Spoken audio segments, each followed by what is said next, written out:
So we completed the fact that how a cell initiates replication only at the outset of S phase and completes replication when it comes out of the S phase.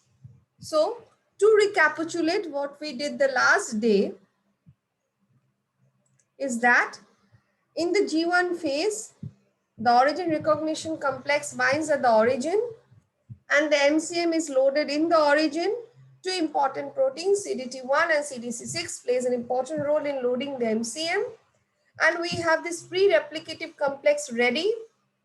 This phenomena of loading the MCM at the origin takes place in a small window between late M phase and early G1, where the concentration of CDK is low. And once the loading of the replication has been done, and we are obtaining this pre-replicative complex, to recapitulate, replication cannot start in G1 as long as the cell does not cross a restriction point of the G1, replication cannot be initiated. And the moment the cell passes the restriction point or the checkpoint of G1, then replication starts, which marks the start of the S phase. And at the moment the replication is about to start, inactivation of ORC, CDC6 and CDT1 takes place. And then replication starts and the MCM starts moving away from the origin. The complete replication, that marks the end of S phase, and the MCM has to wait for another cell cycle to be again loaded at the origin in the next cell cycle at early G1. So this was what we had done in our earlier class. Now we are moving on from G1 via restriction point to S. So we have understood how replication is restricted to S phase only. The important point is that, as I said, that in the G1, there is a very important checkpoint which is known as a restriction point. And while talking about this checkpoint, the last class we had said that this checkpoint ensures that there is no damage to the DNA during mitosis, and it also ensures that nutrient is available to the cell, and then only the cell is allowed to proceed the restriction point. Before moving on to the next slide, let us have a very brief look into the cyclin and the cyclin dependent kinases which play important role in G1. The most important cyclin for G1 is cyclin D, and the kinase is CDK4/6. In my first class, I had said that each stage of cell cycle is controlled by a group of partner proteins. One acts as the enzymatic part, catalytic part, and the other acts as the regulatory element. So cyclin D regulates the catalytic activity of cyclin-dependent kinase 4 and 6. As the name suggests, it's a cyclin-dependent kinase. So this is a kinase enzyme which is dependent on the cyclin part being D here. So if you remember your cell signaling classes, whenever I say it's a kinase enzyme, remember that it activates its substrates by adding phosphate to the substrate. So in G1, we have cyclin D and cyclin-dependent kinases, 4, 6. And when the cell is crossing over from G1 to S, we are having cyclin E and cyclin-dependent kinase 2. From the middle of S to the outset of M, we are having the control of cyclin A and cyclin-dependent kinase 2. And entry of M is marked by cyclin-dependent kinase 1, cyclin B, and also by the presence of cyclin DK1 and cyclin A. One more important point to be considered is that as long as the cell is not crossing the restriction point, we are having cyclin-dependent kinase 4, 6, and cyclin D. The moment the restriction point is crossed, you can see the charge is taken up by cyclin E, CDK2. So now we are going to go over that stage when the cell is passing from G1 through the restriction point into the S phase. So, as earlier we had discussed that the restriction point can only be crossed if there is suitable nutrients present in the medium. So we need to have food for the cell. And the food for the cell is known as growth factors. These growth factors produce or synthesize cyclin D. They help in the synthesis of cyclin D. They activate the genes for cyclin D and cyclin D is synthesized. And once we have cyclin D, this cyclin D can then pair with its partner CDK4/6 and then activate its partner enzymes. To mention here, which is of importance, is that cyclin D is a regulatory protein, as you can understand. So whenever the gene for cyclin D is transcribed and translated, we get the cyclin D protein. The half-life of this protein is low. That means the more efficiently it is synthesized, if required, it is very quickly degraded also. So keep that in mind. Only if growth factors are present constantly, cyclin D will be synthesized and its presence in the cell will be stabilized.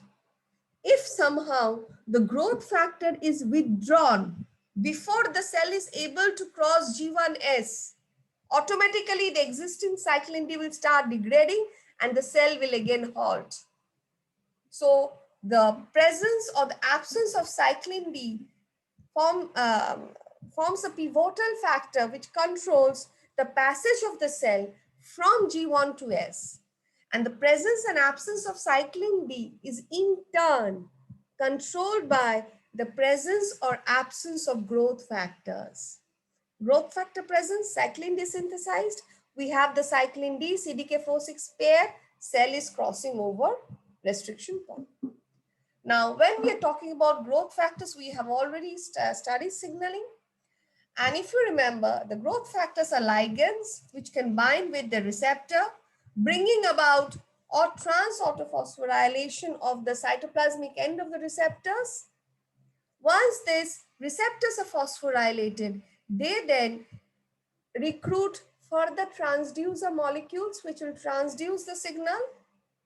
And in the process, the pathway which is opted by the growth factor is the RAS, RAF, MEK, ERK pathway. This is a signaling pathway. We did not study this signaling pathway. Just for knowledge, this is a very important signaling pathway. So when the growth factors are activated, they opt for this pathway.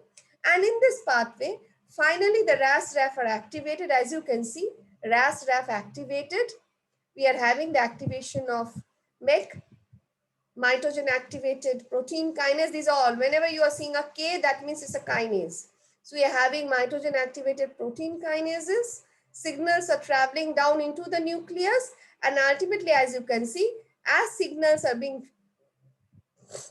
traveling down into the nucleus, we are seeing the active transcription of the genes which are required for the passage of the cell from G1 to S. So this is how the growth factors actually control the passage of cell from G1 to S via maintaining a control over cyclin D. And the path that is opted, signaling pathway that is opted by this growth factor is the RAS, RAF, MEK, ERK pathway. Now what happens? We have this signaling pathway operative as a result of growth factor. And now cyclin D has been synthesized. There is CDK4, CDK6 already present in the cell. Cyclin D activates CDK4 and CDK6. So what happens is that, now let me come to another very important partner protein that is present in the cytoplasm in an inactive form is retinoblastoma and E2F.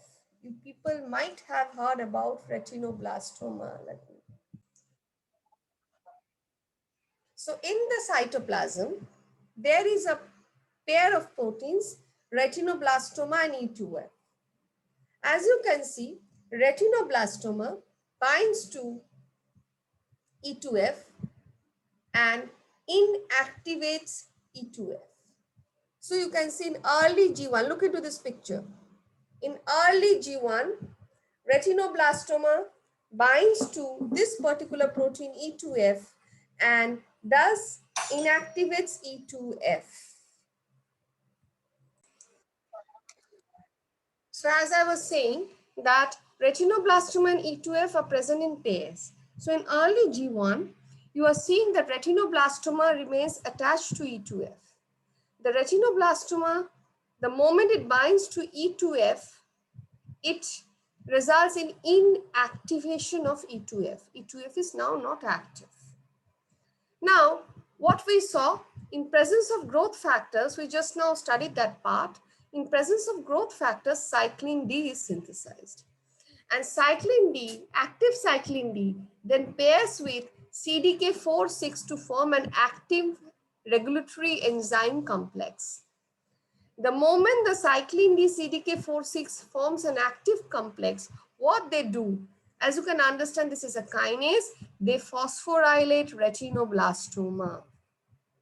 The moment retinoblastoma is phosphorylated, in its phosphorylated form, it cannot remain bound to E2F. As a result of its phosphorylation, it frees E2F from itself. So once retinoblastoma is phosphorylated, look at this picture. So we are having a RB-E2F complex inactive. Cyclin D CDK4/6, this partner enzyme, this pair phosphorylates retinoblastoma. The moment retinoblastoma is phosphorylated, E2F is free of retinoblastoma, and the moment E2F is free, it acts as a transcription activator of a number of genes. So it goes and helps in transcription of all those genes whose product will help in DNA replication during S phase. So one of the genes that is important in S phase is cyclin E. If you remember the picture I showed you in the earlier slide, let's go back to that picture. That if you look into this particular slide, see the transition from G1 to S is controlled by cyclin E. So whenever we are having this functional pairing of CDK4/6 and cyclin D, what it does, this removes retinoblastoma from E2F by phosphorylating retinoblastoma. E2F is active, and now E2F is capable of activating the genes which will synthesize cyclin E. So we now have cyclin E. Cyclin E then binds with its partner CDK2 and thus brings about the transition from G1 to S. Now, retinoblastoma itself is a beautiful example of a protein which acts in tumor development. So retinoblastoma in other way is known as a tumor suppressor gene. Now let me explain this concept, that why it is known as a tumor suppressor gene. What we saw, the normal function of retinoblastoma is to bind to E2F and keep it inactive. As you can see here, it is inactive. So in early G1, we are seeing that retinoblastoma is inactivating E2F. Only in the presence of growth factors. So when we have growth factors, only in presence of growth factors, cyclin D is synthesized. Cyclin D pairs with CDK4/6, and this pair is then phosphorylating RB, as a result of which RB releases E2F, and then only E2F can transcribe the genes, help in activating the genes required for S phase. So that is the normal function of retinoblastoma. Now let us suppose that there is a mutation in retinoblastoma. You people are all aware of mutation. So whenever there is a mutation in the retinoblastoma gene, what we will get is a retinoblastoma mutant protein. It is not a normal protein. So if we are having a retinoblastoma mutant protein, then this mutant protein will not go and bind to E2F. So it will not bind to E2F. That means that in early G1, we are having a free E2F, which is capable of functioning all by itself because its controlling element RB has not been bound to it. So E2F is now free. And irrelevant of whether cyclin D is present or not, since we have a free E2F, E2F can go and directly activate all the genes required for S phase.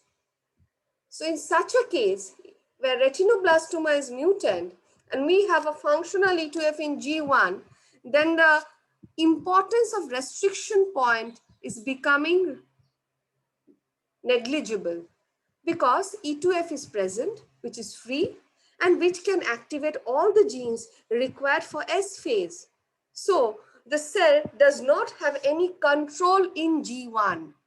The cell can automatically pass the restriction point and enter S phase. If there is a defect, if a cell had a defect in mitosis, and if this cell had entered G1, and again, as the story goes, if we are having a mutant RB and E2F is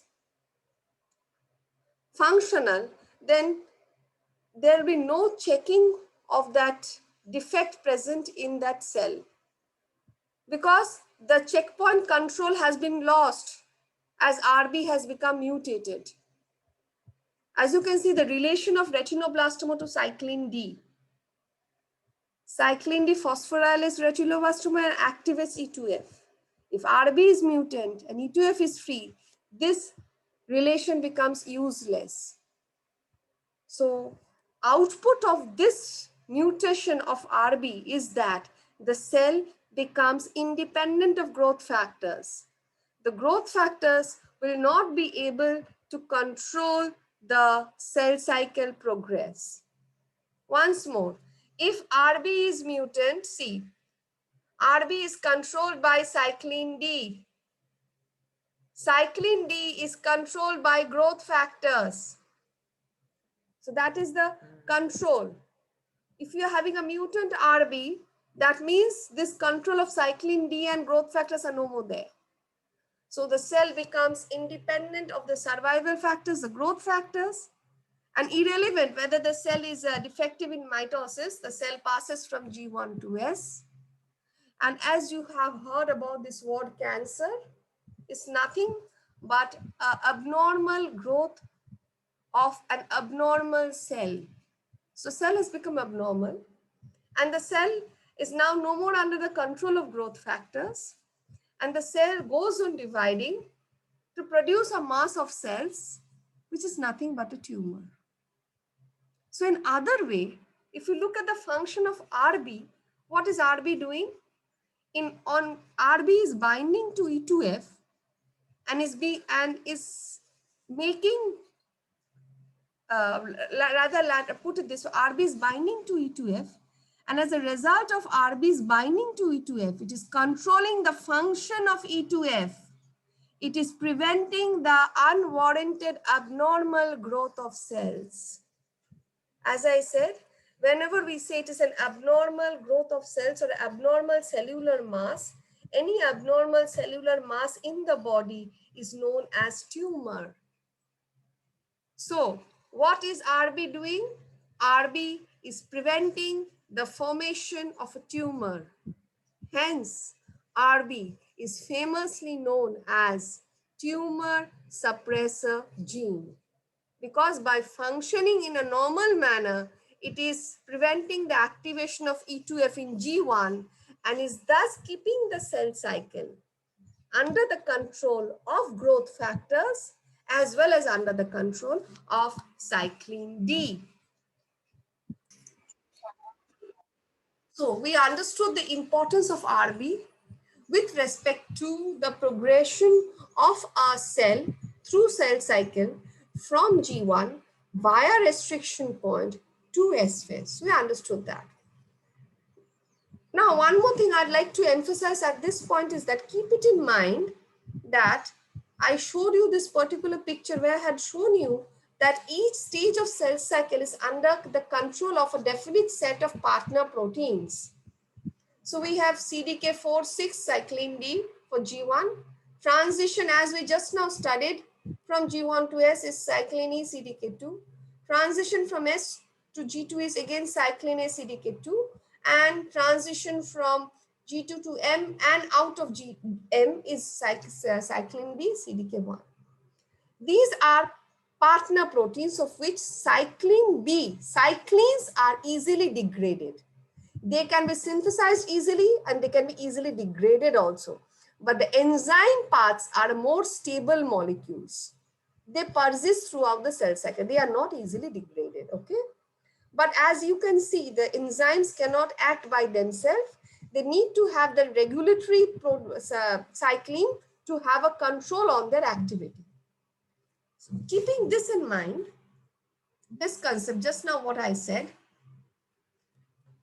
this is an example of cyclin E CDK2. As I said that the moment the restriction point is crossed, you saw E2F is functional. And E2F then activates the genes whose product are required for the transition of the cell from G1 to S. And one such protein is cyclin E. Now, what happens is that from cell cycle, suppose a cell is going over and over into a cell cycle. So a cell, let's draw it this way, M, G1, S. So a cell, this is the first cycle, M, it is moving G1, S, oh, sorry, I forgot to draw G2. Let's draw it this way. M, G1, S, G2. Now, what happens? Cycle 1. The cell crosses the restriction point and enters S. Cyclin E and CDK2 have been synthesized. The cell moves out of S. Most of the cyclin E and CDK2 is not degraded. Most of the cyclin E is degraded. But some cyclin E and CDK2 remain as partners. Some of them remain as partners. The cell moves to G2. Cell moves to M. Remember, we have few molecules of cyclin E and CDK2 still remaining as partners. Now, if they remain in their active form, then again there will be a problem in G1. So what happens? The moment cell crosses the S phase, those cyclin E and CDK2 which were not degraded, the cyclin E which were not degraded but is still active, they are inactivated by the presence of an inhibitor which is P27. So the P27 binds to the cyclin E CDK2 partners the moment the cell gradually moves out of the S phase and inactivates them. They are kept in this inactivated stage unless and until the cell again crosses the restriction point. We just now saw what happens at the restriction point. At the restriction point, RB phosphorylated, E2F activated, E2F then synthesizes the genes required for, activates the genes required for S phase, and one such gene is cyclin E. So the moment the cell is crossing the restriction point, cyclin E production increases. So we are now having fresh cyclin E and CDK2. These fresh cyclin E and CDK2 complexes then help in removing these repressor molecules from the earlier cyclin E CDK2 complexes, and we does have a very highly increased amount of cyclin E CDK2 complex. So this cyclin E CDK2 complex expression has increased and the cell has efficiently moved into the S phase. So this is how the G1 through restriction for point and entry to S phase is accomplished. And the next part is moving of the cell So we'll stop here for today because the next day we'll take up this portion.